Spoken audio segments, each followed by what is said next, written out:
I told you, wag mo akong look at your own back. There is a more serious crime being committed every day. Yung lumalabas ng preso, nag-hold up, nagkikidnap, tapos bumabalik dyan sa munting lupa. Yung mayayaman na lumalabas dyan, binabayaran. Ngayon, magtanong ako, kasali ka ba doon sa pera? Bakit nakakalabas at nakakapasok? Bakit nakakapasok yung mga babae?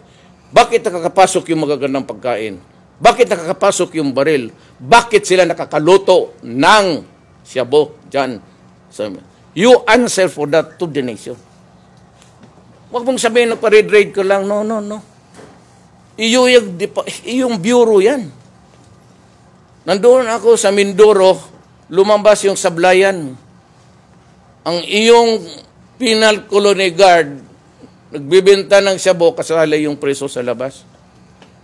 What do you think is happening to this country?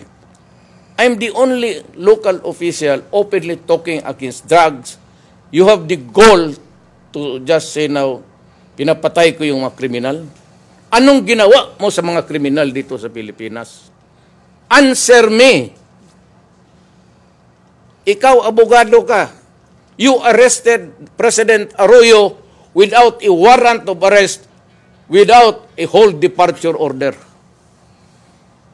Short of just you kidnap the person, then you filed a case. But that cannot erase the fact that at the time you committed a very serious crime of arresting a person without legal grounds. Korte lang ang makapag-aresto eh. You never showed a warrant of arrest. You never showed a whole departure order.